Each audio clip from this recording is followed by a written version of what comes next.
주님의 평화가 함께하기를 축복합니다.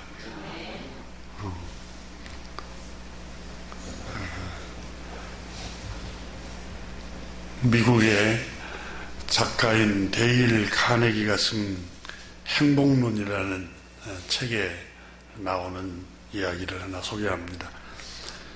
그가 이렇게 기도했습니다. 그런 고백하기를, 나는 최근에 텍사스에서 배신감으로 분노가 가득 찬 한 사람을 만났다. 사건이 일어난 지 벌써 11개월이 지났음에도 그 사람은 아직도 화가 가시지 않았는지 나를 만나고서도 원망과 불평뿐이었다. 그는 35명의 직원들에게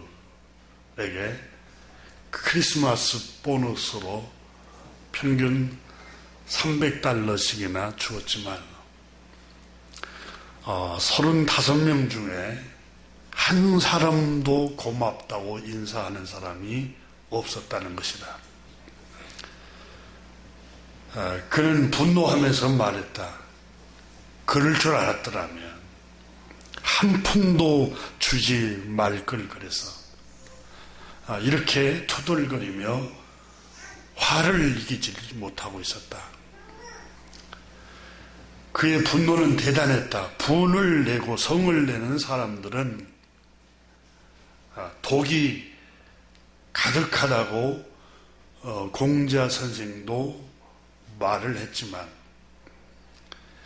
이 사람은 온몸의 분노가 내뿜는 독이 가득하게 느껴졌고, 오히려 내 눈에 그가 불쌍해 보였다.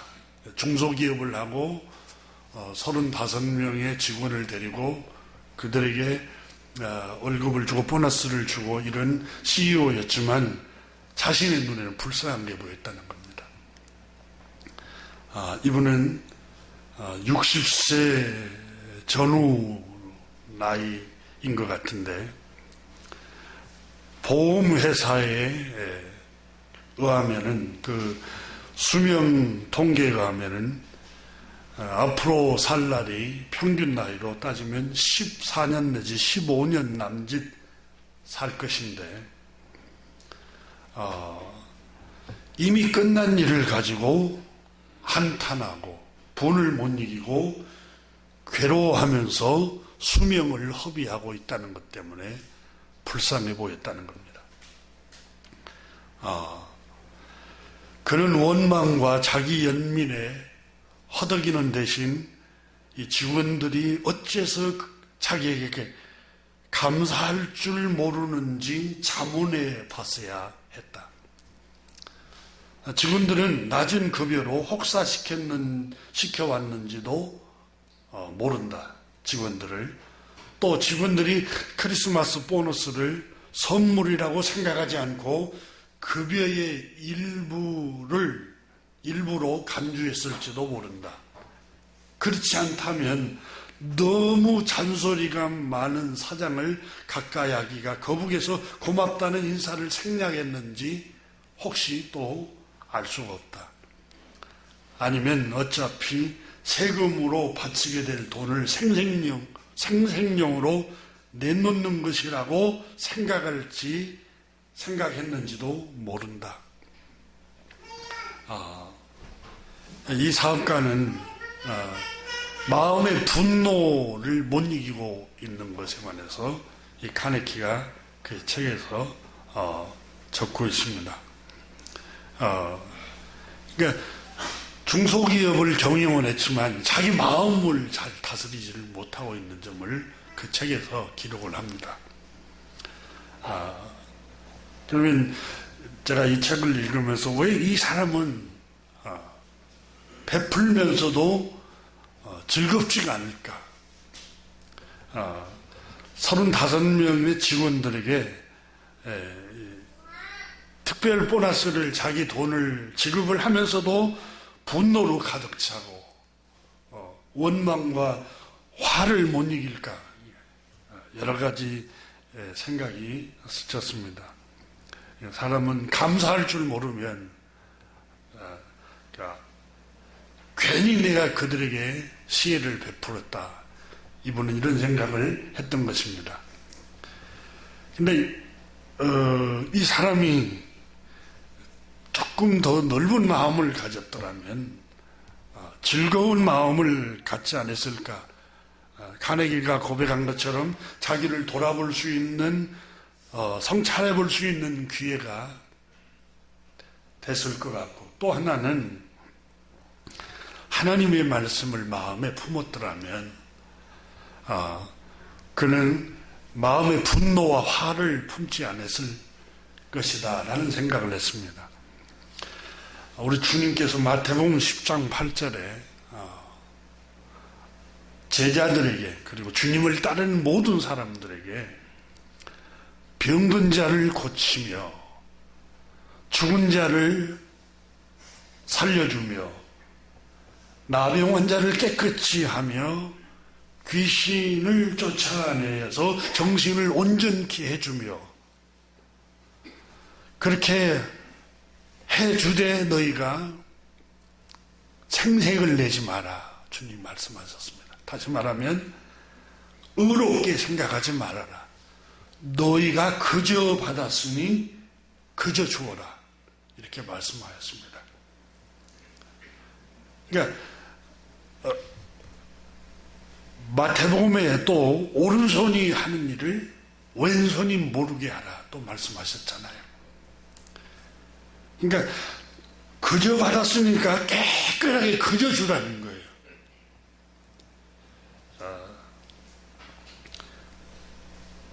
우리가 살아가는 인생 자체가 선물입니다. 이걸 신학적으로 은혜라고 말합니다. 은혜를 그저 받은 선물이라고 할 수 있습니다. 한번 생각해 보십시오, 여러분. 우리 생명이 은혜입니다. 은혜. 창조주 하나님께서 창세기를 보면은 모든 만물을 창조하잖아요. 식물도 창조하고 동물도 창조하고 곤충도 바다에 있는 물고기도 또 공중 나는 새도. 근데 우리를 창조하실 때 하나님의 모습대로 하나님의 형상을 따라 창조하셨어요. 우리를 식물로 창조할 수도 있어요. 그분께서. 창조주 하나님께서. 그렇지 않습니까? 우리를 동물로, 여러분 애완견으로 키우는 동물, 아니면 여러분 목축하는 사람들이 키우는 소로 하나님 창조할 수도 있잖아요. 그분이 창조주니까. 그런데 하나님의 형상을 따라 하나님의 모습대로 우리를 창조해 주신 것, 이게 은혜입니다. 이사야서 29장 16절에 하나님께서 이스라엘 백성들에게 이렇게 말씀하였습니다. 너희의 패역함이 심하도다. 오늘 성경은 여러분 창세기 6장에 하나님께서 슬퍼하고 탄식한 이유는 생각이 약하고 부패했기 때문이다. 그렇잖아요. 부패하고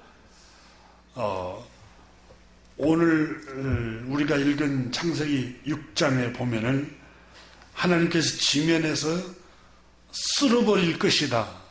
땅에서 사람 지으셨음을 한탄하셨다. 이렇게 성경에 말씀을 하고 있는데 11절에 보면은 그때 온 땅이 하나님 앞에서 부패하여 포악함이 땅에 가득한지라 그랬습니다. 근데 12절에서 하나님이 보신즉 땅이 부패하였으니 라고 또 기록하고 있고, 또 이는 땅의 모든 혈육 있는 자의 행위가 부패함이었더라. 부패했더라. 그래서 하나님께서 사람 지으셨음을 한탄하시고 17절에 보니까 내가 홍수를 땅에 일으켜 무릇 생명의 기운이 있는 모든 육체를 천하에서 멸절하리니 땅에 있는 것들이 다 죽으리라 그랬습니다. 그럼 왜 하나님께서 이렇게 땅에 있는 사람의 생명을 심판하시고 진멸하게 주님께서 진노하셨느냐? 오늘 성경에 보면은 부패했기 때문이다. 근데 그 이사야 29장에 보면 패역했다, 부패했다는 말이 똑같은 말인데 너희의 패역함이 심하도다. 이사야 29장 16절에 토기장이를 어찌 진흙같이 여기느냐. 토기장, 창조주 하나님이 토기장이고 흙으로 토기를 빈 창조주 하나님이 사람이 토기장이가 흙으로 토기를 빚는 것처럼 창조주 하나님께서 사람을 창조하시고 빚으셨어요. 그런데 그 토기장이신 하나님을 향해서 지음받은 물건이 어찌 자기를 지으신 창조주에게 나를 짓지 아니하였다 이렇게 말할 수 있겠느냐. 빚음을 받은 물건이 자기를 빚은 이에게 대하여 이르기를 그가 총명이 없다 하겠느냐. 그러니까 창조주 하나님이 우리를 창조하셨는데 지음받은 인간이, 창조된 인간이 창조주 하나님이 어디 있느냐. 이렇게 창조주 하나님을 예배하지 않고 창조주 하나님을 인정하지 않는 것이 패역함이다. 이렇게 말하고 있습니다. 선지자 이사야는 그래서 그가 이 나라를 무너뜨리되 토기장이가 그릇을 깨뜨림같이 아낌없이 부수시리니 부숴버리겠다라고 말씀합니다. 그래서 그 조각 중에서 아궁에서 불을 붙이거나 물 웅덩이에서 물을 뜰 것도 얻지 못하리라. 그러니까 패역하고 부패하니까 하나님께서 질그릇 부숴버리듯이 부숴버리겠다고 말씀하시고, 선지자 예레미야는 이스라엘 족속아 토기장 진흙이 토기장의 손에 있음같이 너희가 내 손 안에 있느니라 이렇게 말씀하였습니다. 우리의 생명과 호흡이 주님 손에 있습니다. 토기장이신 하나님 손에 달려 있다는 것입니다. 호흡도 생명도 건강도 시간도 재능도 환경, 우리 모두에게 주어진 환경도 주인 되신 창조주 하나님께로부터 받은 것들입니다. 우리가 이 대한민국에서 태어나고 싶다고 해서 태어난 게 아닙니다. 우리 의사하고는 상관이 없습니다. 우리가 그 토기장이신 창조주 하나님께서 우리를 식물로 창조할 수 있고 동물로 창조할 수도 있고, 아니 저 아프리카에 우리를 태어나게 할 수도 있고 저 북한 땅에 굶주린 땅에 태어날 수 있게 하셨지만, 하나님께서 하나님의 은혜로 이 대한민국에서 하나님 우리를 생존할 수 있도록 우리에게 은혜를 주신 것입니다.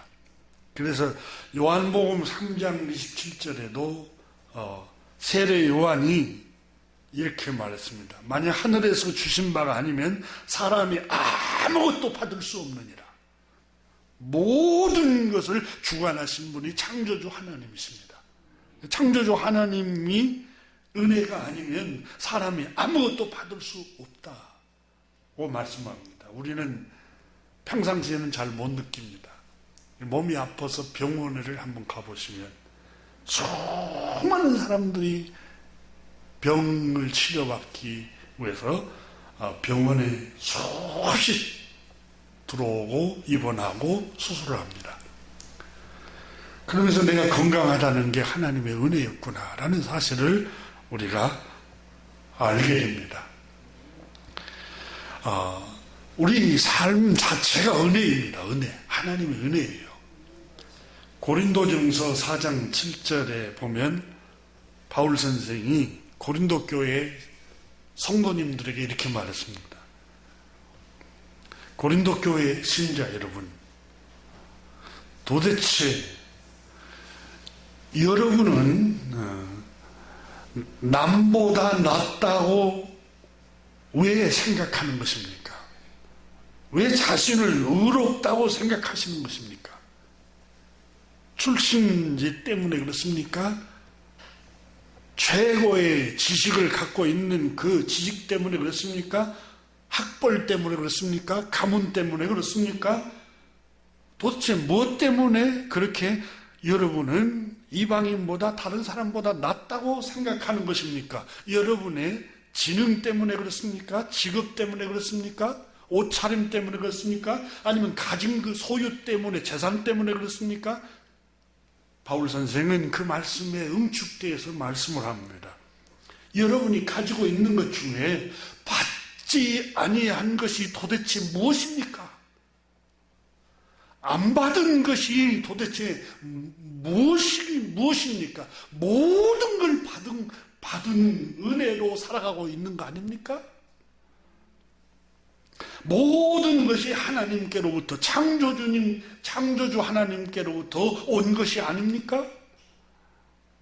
이렇게 다 받은 것을 하나님 주신 은혜로 받은 것을 누리고 있으면서 왜 자기 것인 양 의롭게 생각하고 그것을 누리지 못하고 가지지 못한 사람들을 멸시하고 차별하고 자기를 의롭게 생각하고 자기를 특별한 사람으로 자랑스럽게 생각하는 것입니까? 모든 게 은혜입니다. 그저 주시는 하나님의 선물입니다. 이렇게 고린도의 성도들에게 바울 선생이 편지를 써서 보냈습니다. 모든 것이 은혜입니다. 은혜. 가정도 하나님 은혜입니다. 내가 이런 부모님을 만난 것도 은혜예요. 은혜. 배우자를 만나는 것도 은혜고, 귀한 자녀를 하나님 주신 것도 은혜예요. 은혜.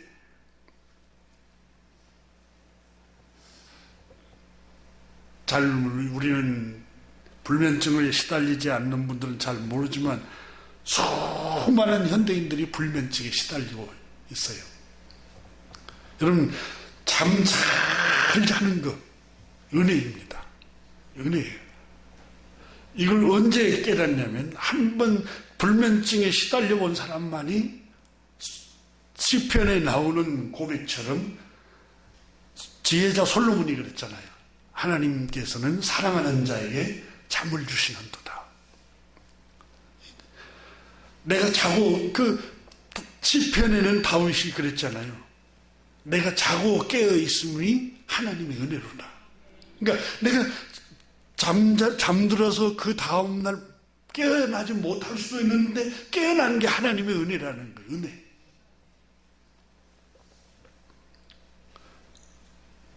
그러므로 우리는 의롭게 생각하지 말라는 게 바울 선생이 신약 성경에 우리에게 말씀합니다.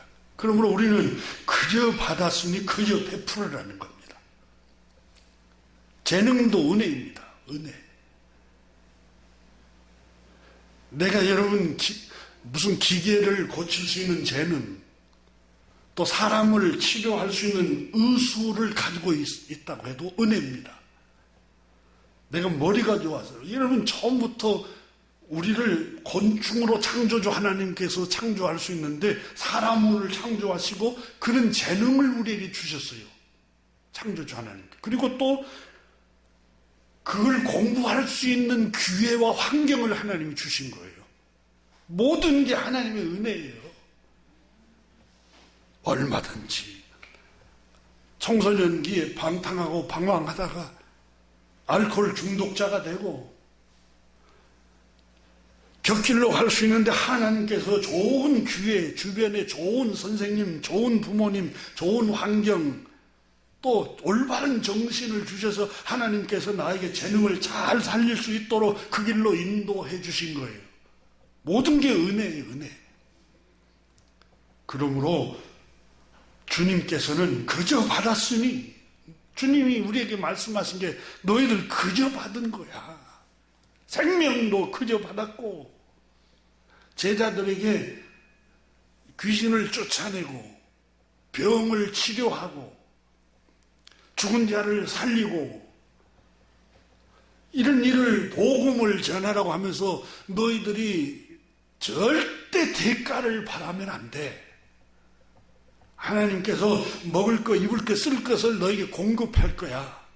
주님이 예비하심을 믿고 사람들에게 대가를 바라지 말고 베풀어. 이렇게 말씀하셨어요.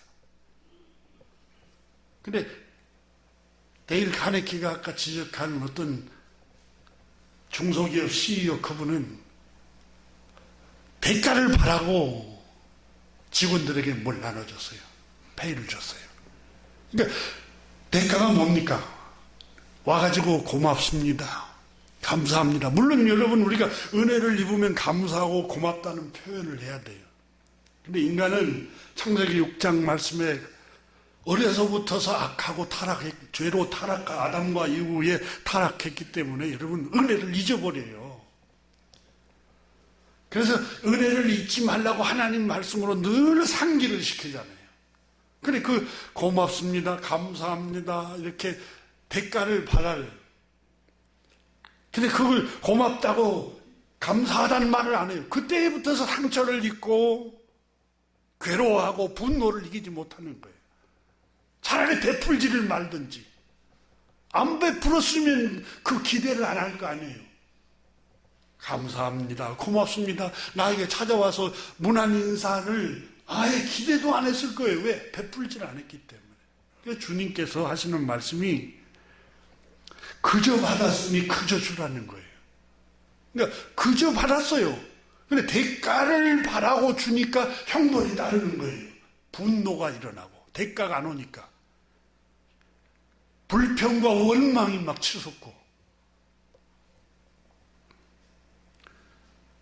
중소기업을 경영하는 CEO인데 좋은 자동차를 타고 다닐 거고 또 회사에서는 사장님 이런 회장님 소리를 들고 근데 분이 가득 차고 불평과 원망이 가득 차갖고 있어요. 겉으로는 신사로 보이는데 불행한 삶을 사는 거예요.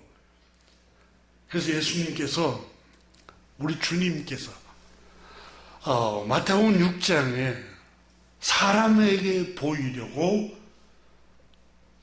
그들 앞에서 너희 의를 행치 않도록 조심해라. 선을 다시 말하면 사람에게 칭찬을 들으려고 사람에게 보상을 받으려고 너희는 사람들에게 선행을 행하지 않도록 주의해라.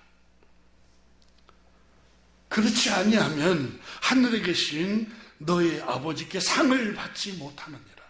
이 땅에서도 상을 못 받지만 이 땅에서는 늘 사람에게 보이려고 선을 했어요. 사람에게 칭찬을 듣고 사람에게 감사하다는 소리 듣고 사람에게 문안 인사를 들으려는 말을 들기 위해서 선을 했어요. 근데 사람이 여러분 죄로 어두워져 있어서 그걸 문안 인사를 안 해요. 감사하지를 안 해요. 그때부터 선행을 베푼 사람은 상처를 입어요. 그리고 화가 막 일어나요. 내가 그에게 했던 게 어느 정도인데 내가 시간을 투자하고 돈을 희생하고 수고를 아끼지 않고 이런 것을 다 베풀었는데 이 배은망덕한 사람이라고. 여러분 부모가 자식에게 베풀 때도 보답을 잊어버려야 돼. 물론 자식이 부모에게 효도하는 것은 마땅한 일이에요. 그런데 그걸 기다리고 베풀잖아요. 그러면 죽을 때까지 분노가 안 풀려요. 자식에 대한 분노, 상처, 아픔. 그래서 우리 주님께서는 사람에게 보이려고, 사람에게 칭찬 들으려고, 사람에게 문안 받으려고 선행을 행하지 말라는 거예요. 그저 받았지 않느냐. 너희 생명이 그저 받았으니까 그저 주라는 거예요. 값없이 베풀라는 거예요. 값없이. 상호주의로 하지 말라는 거예요. 베풀고는 잊어버려야 돼요. 오른손이 하는 일을 주님 그러셨잖아요. 마태복음 6장에 말씀하시길 2절에 그러므로 구제할 때 외식하는 자가 사람 앞에서 영광을 받으려고 칭찬과 문안을 받으려고 회당과 거리에서 사람들이 다 보는 앞에서 하는 것 같이 너희 앞에 나팔을 불지 말라. 진실로 너희에게 이르노니 그들은 이미 자기 상을 받아버렸다.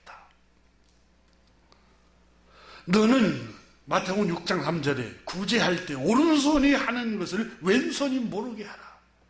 여러분 오른손 왼손이 자기 몸에 다 붙어 있잖아요.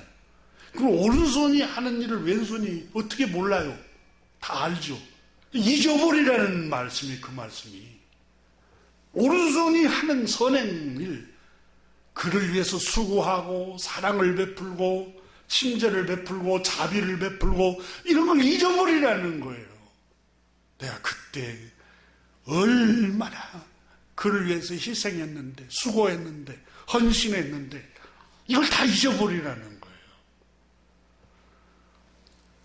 거예요. 마태복음 6장 4절에 내 구제함을 은밀하게 하라. 은밀한 중에 보시는 너희 아버지께서 갚으시리라. 그러니까 하나님, 창조주 하나님을 바라보고 하라는 거예요. 그러니까 내가 오른손이 하는 일을 왼손이 모르게 하고 다 잊어버리고 있으면 주님이 기억한다는 거예요. 주님이. 사람은 기억을 못해요. 주님은 기억하신다는 거예요. 우리 주님은. 우리가 왜 몰라줄까 그렇게? 왜 알아주지 않지? 그때부터 여러분 마음에 시험이 들고 마음이 불편해요. 그리고 몰라주는 그 사람을 볼 때마다 화가 치밀고, 그게 아들이 됐든 딸이 됐든 형제가 됐든 또 회사 동료가 됐든 선후배가 됐든 부모 형제가 됐든 여러분 그걸 선행을 해놓고는 잊어버리세요. 그걸 기억하고 있는 것 자체가 말씀에 불순종하는 거예요. 그러면서 불행하기 시작하는 거예요. 모든 선행을 행할 때는, 친절을 베풀 때는 대가를 바라지 말고 오른손이 하는 일을 왼손이 모르게 하라는 거예요. 다 잊어버리세요. 창조주 하나님이 기억하신 거예요. 사람에게 보답을 기다리고 사람으로부터 기대하는 거, 감사하다, 고맙다, 문안인사 받는 거, 이걸 기대할 때부터서 그 사람 시험이 들고 불행하는 거예요.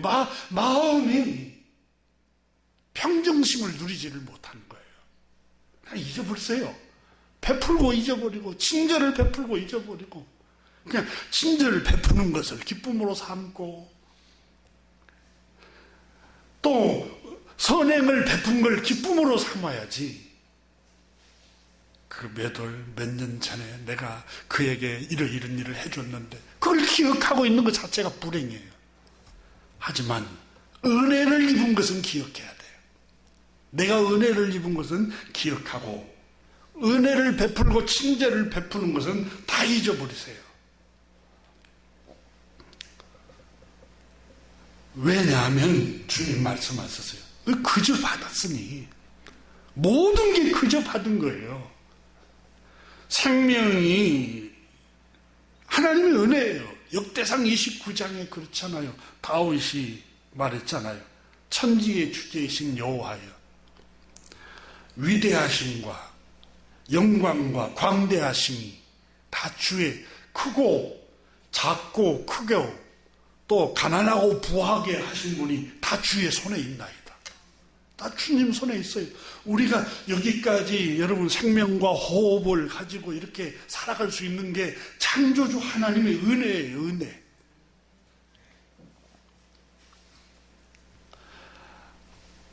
신명기 8장 7절부터 하나님께서 모세를 통해서 애굽의 노예로 살았던 이스라엘 백성들을 은혜로 해방을 시켜주셨어요. 해방을 시켜주셔서 이제 젖과 꿀이 흐르는 가나안 땅으로 인도에 가고 있어요. 그때 그 젖과 꿀이 흐르는 가나안 땅에 들어가면은 하나님의 은혜를 잊어버리지 말아라. 신신당부를 합니다. 이렇게 기록합니다. 새번역 성경하고 공동번역에는 이 말씀을 쉽게 번역해서 이렇게 말해요. 주 너희 하나님께서 너희를 기름지고 넓은 땅 골짜기와 산에서 지하수가 솟아 샘이 되고 냇물이 흐르는 땅으로 이끌어 드리려고 하신다. 지금 이스라엘 백성들은 물 없는 광야를 지나고 있잖아요. 근데 너희를 지하수가 솟구쳐 샘이 되고 냇물이 흐르는 땅으로 이끌어 드릴 것이다. 저 헬몬산에서 여러분 2000m가 넘는 레바논에 있는 그 산에서 얼음물이 녹아가지고 여단강을 흘러서 물이 흘러내려오는 그 땅, 젖과 꿀이 흐르는 가나안 땅으로 너희를 이끌어 드리려고 하신다. 그곳은 밀과 보리가 자라고 포도와 무화과와 석류가 열매 맺는 땅이 올리브 나무 기름과 꿀이 나는 땅이다. 광야는 여러분 굶주린 땅이잖아요. 하늘에서 만나가 내리지 않으면 그들은 굶주렸잖아요. 그래 너희는 그 땅은 굶주리지 않고 먹을 수 있는 땅, 아쉬울 것이 하나 없는 땅, 돌에서 쇠를, 산에서 구리를 캐낼 수 있는 땅이다. 너희 하나님, 주 하나님께서 너희에게 주시는 이 좋은 땅에서 너희는 배불리 먹으며 창조주 하나님을 예배하며 섬기며 경배하게 될 것이다. 아무쪼록 주 너희 하나님의 은혜를 잊어버리지 않도록 하여라. 그때에 배불리 먹으며 좋은 집을 짓고 살게 되고 소떼 양떼가 불어나고 은과 금이 많아져 너희 재산이 늘어나도 행여나 교만한 생각으로 의롭게 생각하지 말고 내가 의로워서 하나님 이렇게 인도하시고 내가 성실해서 이렇게 하나님께서 복을 주시고 내 수고로 이렇게 얻었다고 생각하지 말고 너희를 애굽 땅 종되었던 집에서 이끌어내신 주 너희 하나님의 은혜임을 잊어버리지 말아라. 저 끝없고 두렵던 광야, 불뱀과 정갈이 우글거리고 물이 없어 타들어가던 땅에서 너희 발길을 인도해 주시며 반석에서 물이 터져나오게 하여 너희를 먹이신 그 하나님의 은혜를 잊어버리지 말아라. 또 너희 선조들이 일찍이 먹어보지 못한 만나를 너희에게 먹여주지 않았느냐. 너희에게 시련을 주어 고생시킨 것도 너희가 훗날 잘 되도록 하시려는 것이었다. 이 재산은 내 손으로 뼈골이 빠지게 일해서 모은 것이다. 이런 엉뚱한 생각이 들거든. 이 공동번역 성경이 그렇게 번역이 됐습니다. 그러니까 이 재산, 이 가나안 땅에 들어가서 재산을 일구고 내 손으로 뼈골이 빠지게 일해서 모은 것이다. 이런 엉뚱한 생각이 들거든. 이런 의로운 생각이 들거든. 너희는 주님의 은혜임을 생각하고 또 생각해라. 저 애굽 땅 종 노예로 거기서 혹사당해서 거기서 생명이 다할 수도 있는데 메마른 땅 그곳을 지나고 곡식을 재배할 수 없는 광야를 지나고 거기서도 생존하도록 하나님이 은혜를 베푸셨고 가나안 땅에 들어와서 너희가 은금이 증식이 되고 재산이 늘어나는 무렵에 내 뼈골이 빠지도록 일해서 내가 얻었다. 내 의로움, 내 노력으로 했다. 이런 엉뚱한 생각, 의로운 생각이 들거든 너희는 하나님의 은혜를 잊어버리는 것이다.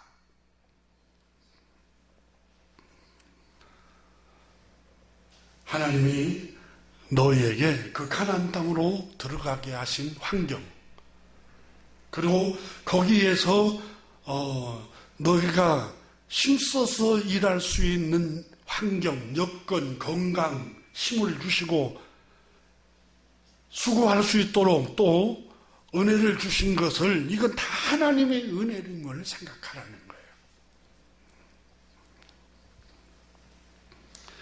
거예요. 데일 카네키는 조금 전에 제가 언급했던 35명의 직원들에게 보너스 300달러를 주고도 감사하다, 고맙다. 무남 한 사람이 한 사람도 35명 가운데 없었던 것 때문에 분노를 이기지 못했다고 그 책에 적었습니다.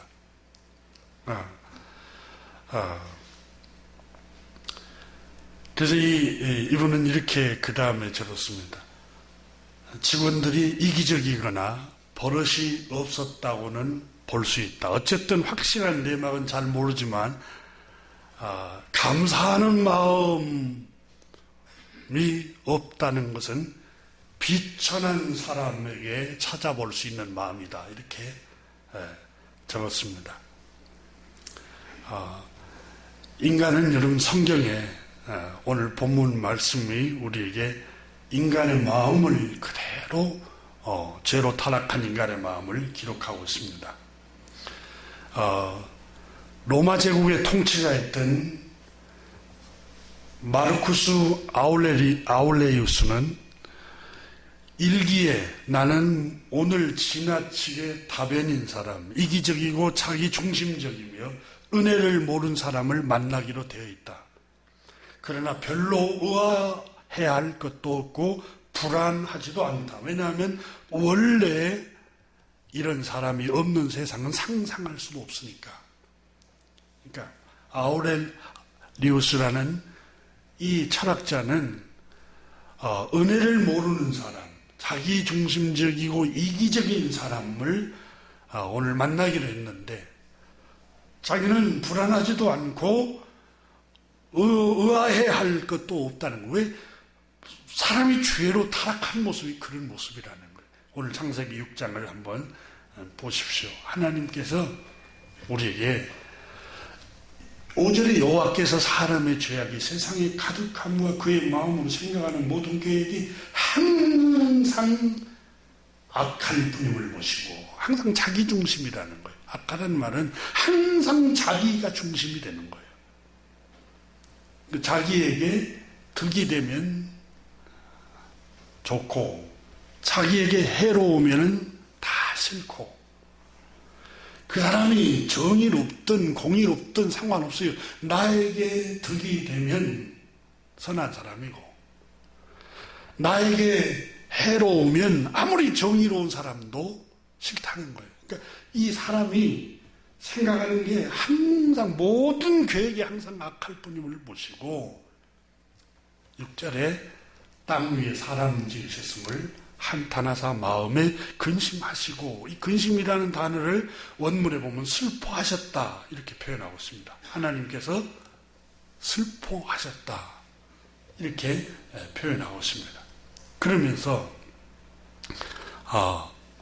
오늘 본문 말씀에 7절에 내가 창조한 사람을 내가 지면에서 쓸어버리겠다 이렇게 말씀합니다. 너무너무 이기적이고 사람들이 다 자기중심적으로 바뀌잖아요. 그럼 세상이 망할 징조입니다. 전쟁으로 망하든 또 기근으로 망하든 질병을 하나님이 보내셔서 망하든 자연재해로 망하든 너무너무 이기적이고 자기중심적이면 이런 일이 일어납니다. 전쟁도 여러분 왜 일어나느냐? 악하니까 일어나는 거예요. 악하니까. 분쟁도 왜 일어나냐? 너무 악하니까 일어나는 거예요. 너무 자기중심적이고 이기적이니까 항상 계획하는 게 자기중심적으로 항상 악할 뿐임을 보시고 하나님 그때 지면에서 사람을 쓸어버릴 것이다. 이 쓸어버리는 방법이 전쟁, 기근, 자연재해, 질병입니다. 우리는 이미 창세기 1장에서 하나님께서 천지를 다 창조하셨다는 걸 같이 나눴습니다. 그럼 우리가 한번 생각해 보십시오. 태양을 창조하시고 하늘의 천체를 다 창조하시고 우주를 창조하시고 근데 공기를 창조하셨어요. 조금 전에 제가 주님께서 거저 받았으니 거저 주라는 말씀 함께 나눴습니다. 여러분 우리가 햇빛을 돈 주고 삽니까? 살 수가 없어요. 너무너무 값비싸요. 너무너무 값비싸니까 돈을 주고 살 수가 없어요. 돈을 지불하고 살 수 없는 값비싼 거예요. 그게 공짜로 하나님 주신 거예요. 여러분 산소도 마찬가지예요.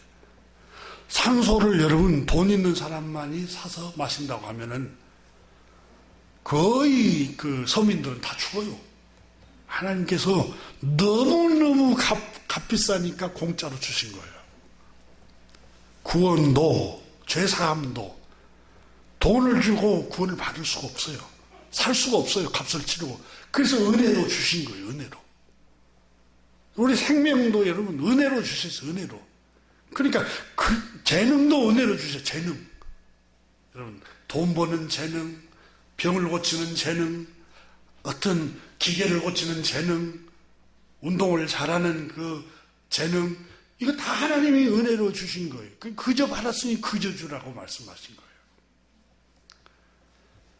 그래서 창세기 1장에 보면은 모든 걸 창조하시고 하나님 보시기에 심히 좋았다라고 표현하고 있죠.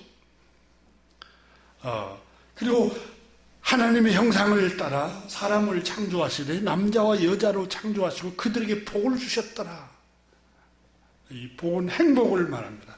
영생의 복, 행복. 하나님 복을 주셨어요. 이 장에서는 사람이 살아갈 수 있도록 에덴 동산을 창조했어요. 에덴 동산 창조한 것을 기록하잖아요. 그리고 그곳에서 풍요로운 삶을 살 수 있도록 하십니다. 하나님 주신 복을 누리고 감사하며 만족하면서 살아갈 수 있도록 하게 합니다. 그러니까 이 장에서 하나님께서 에덴 동산을 미리 다 예비하시고 창조하셨잖아요. 그리고 하나님 주신 복을 누리면서 살게 하셨는데 감사할 줄을 몰라요.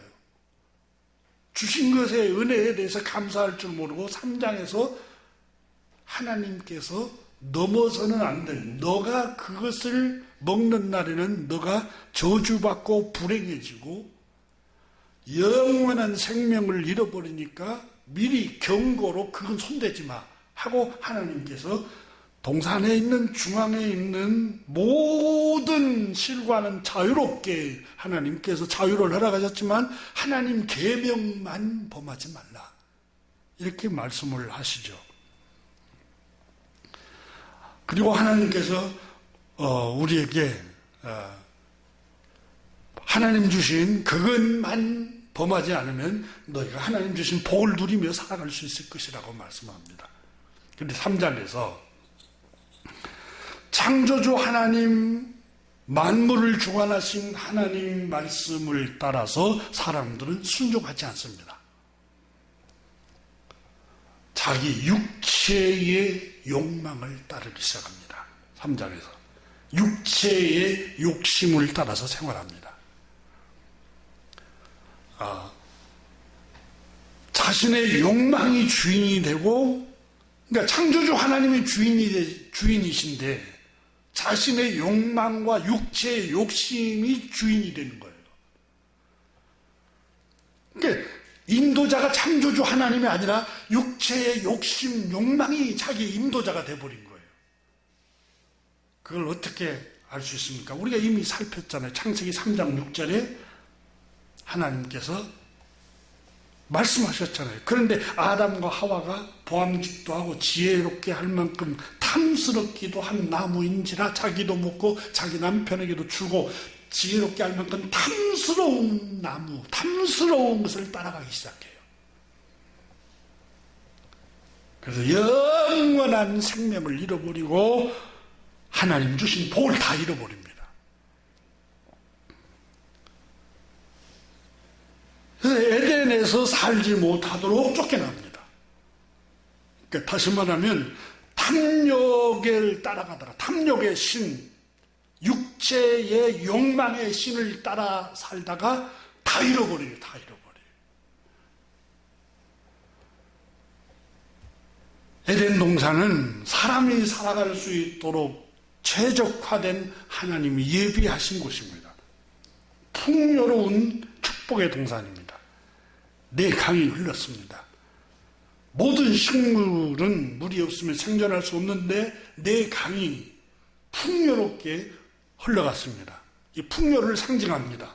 이 네 강이라는 말은 각종 실과를 그곳에서 창조주 하나님께서 나게 하셨습니다. 다시 말하면 부족함이 없이 살아갈 수 있도록 하나님께서 자유롭게 실과를 먹을 수 있도록 하였습니다. 한 가지만 하나님의 계명만 범하지 말라고 말씀하였습니다. 에덴이 바로 이곳입니다. 에덴은 지난 시간에도 함께 나눴습니다만 히브리 말로 기쁨, 우아함, 우아한 즐거움, 진미, 즐거운 동산이라는 뜻입니다. 그러니까 에덴을 잃어버린 거예요. 언제? 욕망의 신, 육체의 욕심의 신을 따라 살 때에 그들은 기쁨을 잃어버린 거예요. 평안을 잃어버린 겁니다.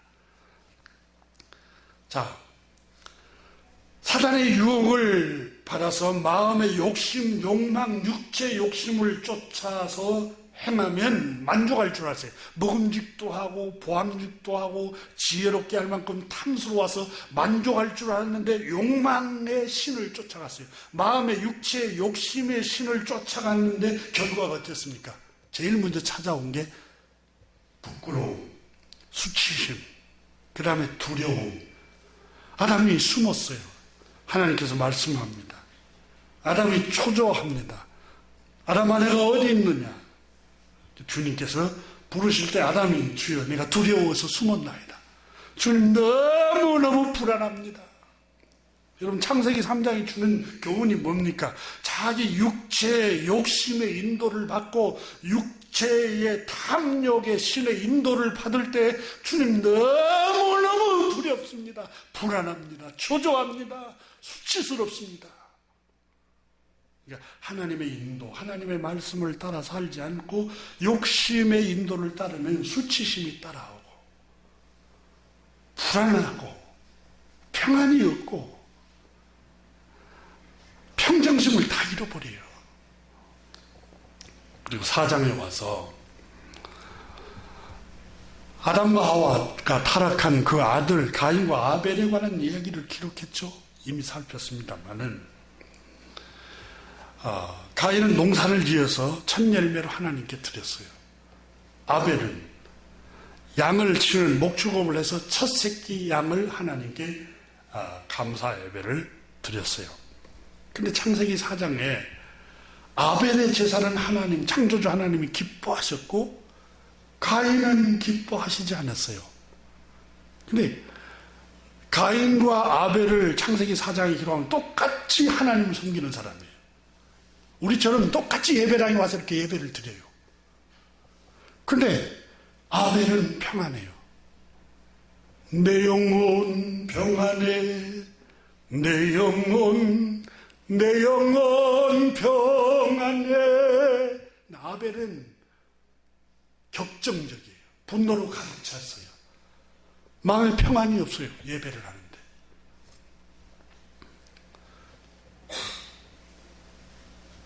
근데 하나님께서 가인이 아벨의 제사만 받고 자기 제사는 받지 않으므로 몹시 분이 가득 찼다. 성경에 그렇게 나옵니다. 안색이 변하니까 창조주 하나님께서 가인에게 말씀하셨어요. 마음속에 찾아오셔서 말씀하셨죠. 가인아, 너 마음에 분노가 가득 차면 어찌이냐? 안색이 변하면 어찌이냐? 그러니까 아마 가인이 그런 생각을 했는가 보죠. 내가 왜 이렇게 분이 가득 차지?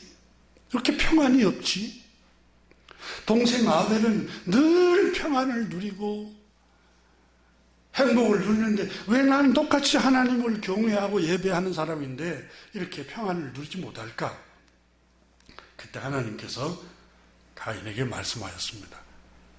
가인아, 내가 선을 행하면 어찌 낯을 들지 못하겠느냐, 이렇게 말씀하시죠.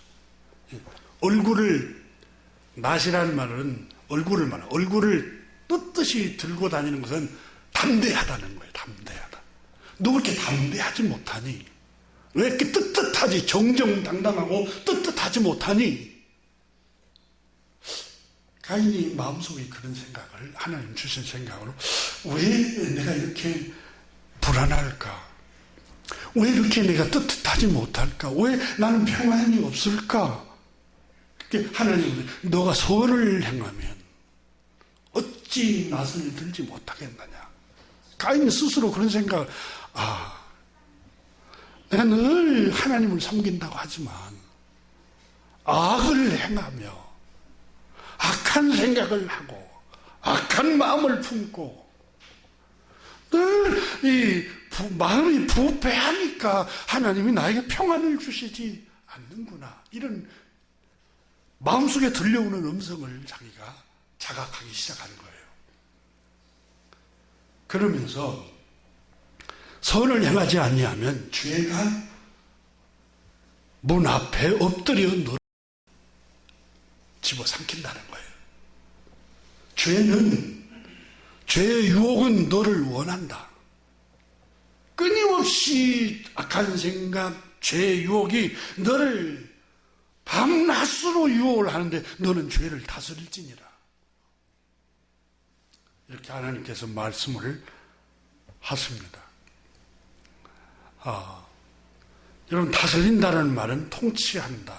마샬이라는 단어로 지배하다. 지배권을 행사하다.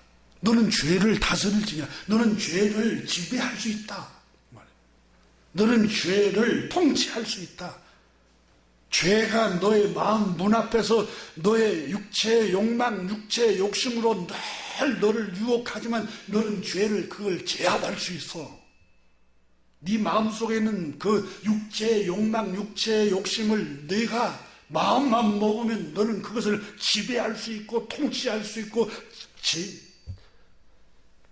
다스릴 수가 있어.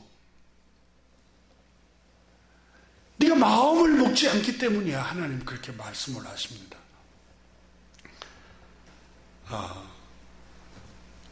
하지만 가인은 하나님의 음성을 듣고도 자신의 육체의 욕심을 따라가기 시작합니다. 하나님의 말씀을 따라가지 않고. 여러분, 우리가 신앙생활 하면서 창조주 하나님 눈에 보입니까? 안 보이잖아요. 안 보이니까 두려움이 없어요. 하나님 말씀대로 행하지 않아도 두렵지가 않아요. 눈앞에 보이는 이익과 손해를 보면 두려움이 생겨요. 그러니까 이 가인도 여러분, 눈에 보이지 않는 하나님 말씀은 가볍게 여겼어요. 두렵지가 않아요. 그래, 눈앞에 보이는 욕심과 눈앞에 보이는 이익과 눈앞에 보이는 이의 득실을 바라보면서 그걸 쫓아가기 시작한 거예요. 다시 말하면 탐욕과 육체의 욕심이 가인의 마음을 어둡게 해버린 겁니다. 여러분, 욕심의 눈이 가리면 가정도 버리잖아요. 유혹과 욕심의 눈이 가리면 천년도 끊어버리잖아요. 우정도 다 버려요. 상식을 다 버려요. 생각해 보십시오. 형제가 뭡니까? 가인이 형이에요. 아벨은 동생이에요. 자기 친형제예요. 근데 형이 돼가지고 자기 동생을 아무도 모르게 들로 데리고 나가서 시기심 때문에 쳐서 죽여버려요. 생각해 보세요. 다른 사람도 아니고 원수도 아니고 형이 동생을 죽이는 사건이에요. 이건 여러분 눈이 어두워진 거죠. 영적인 눈이, 마음의 눈이 어두워진 상태잖아요. 생각해 보세요. 부모가 자식을 바라볼 때 옛날에 여러분 다산을 해야 농경사에서는 노동력이 필요하니까 노동력을 위해서 자식을 낳은 경우도 있었어요. 자식의 인격과 생명을 존중히 여기지 않고 마찬가지 자식을 교육시키려고 하지 않고 자녀에게 행복을 주려고 하지 않고 돈벌이 수단으로 생각하는 부모가 있다고 해보세요. 이건 여러분 눈이 어두워진 거죠. 부모를 정성스럽게 공경해야 되는데 부모님을 유산받을 수단으로 생각을 해보세요. 눈이 어두운 거예요. 완전히 눈이 어두운 거예요. 그래서 유산을 조금 주면 친절을 하고 베풀고 그렇지 않으면은 친절을 베풀지 않고 며느리들도 마찬가지죠. 시부모를 생각할 때 그런 눈으로 바라보고 있는 것 자체가 마음이 아예 어두워져 있는 상태예요. 잠언 17장 17절에 친구는 사랑이 끊어지지 아니하고 형제는 위급할 때를 위하여 낳느니라 그러세요. 형제, 그러니까 여러분 친엄마, 친아버지에게부터서 형, 동생, 누나, 언니, 동생 이렇게 형제와 자매를 하나님께서 맺어주게 하신 것은 천륜으로 맺어주게 한 것은 잠언 17장 17절에 친구가 되어주고 그 다음에 위급할 때를 위하여 낳느니라 그러세요.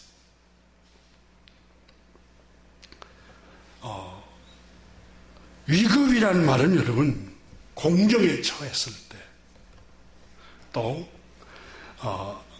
괴로울 때 고통스러울 때 이런 찌라라는 단어를 썼는데 히브리 말로 위급이라는 단어를 압박해옵니다. 압박해와요. 고통, 고뇌, 비탄, 고난, 고민이 압박해 올 때에 누가 친구가 되어주겠어요?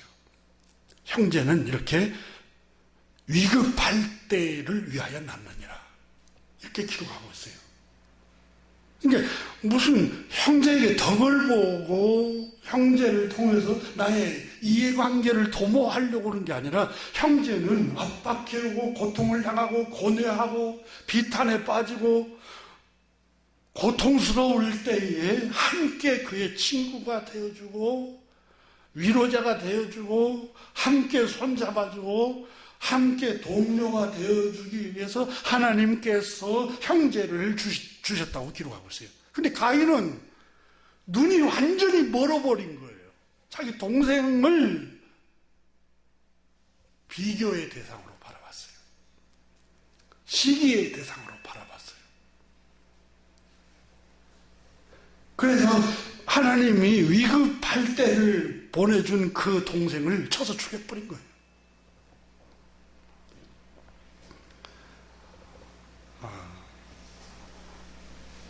그래서 가인이 오늘 본 4장에서는 넘어졌고 5장에서는 생명이 120년으로 단축된 얘기를 기록하고 있죠. 근데 노아만 하나님께서 은혜를 입었다는 게 6장까지 기록이 되고 있습니다. 근데 오늘 6장 5절부터 7절에 여호와께서 사람 죄악이 세상의 가득함과 그의 마음으로 생각하는 모든 계획이 항상 악할 뿐임을 보시고 땅 위에 사람 지으셨음을 한탄하사 마음에 근심하시고 이르시되 내가 창조한 사람을 내가 지면에서 쓸어버리되 사람으로부터 가축과 기는 것과 공중의 새까지 그리하리니. 제가 이 말씀에 충격을 받은 게, 자, 여러분 가축이 죄를 지었어요? 공중의 새가 죄를 지었습니까? 땅의 식물들, 생물들이 죄를 지었습니까? 그렇지 않았어요. 근데 7절에 보니까 7절을 보십시오.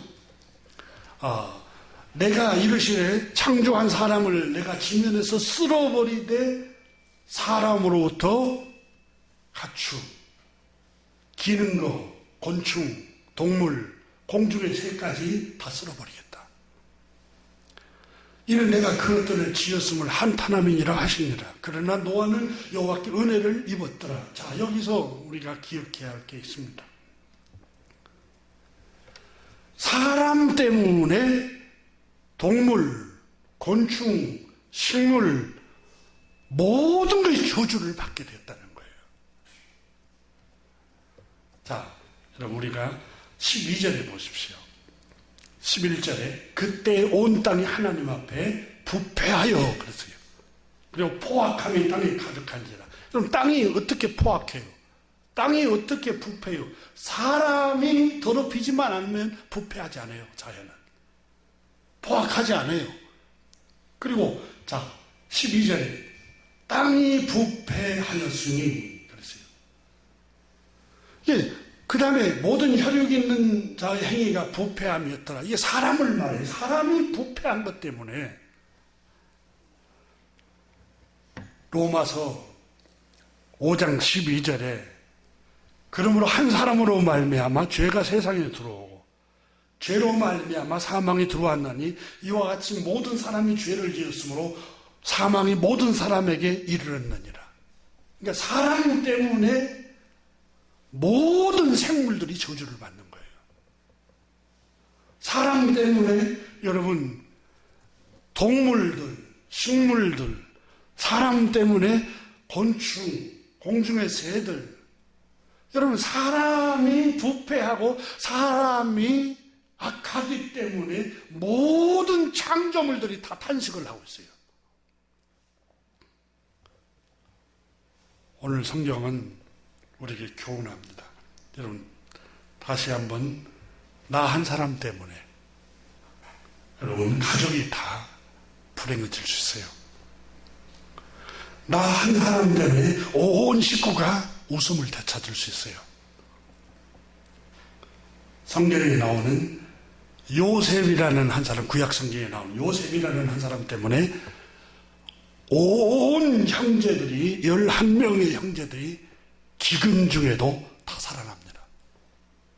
다 양식이 떨어져 굶주려 죽어가는데 요셉 한 사람 때문에 온 형제들이 다 살아나요.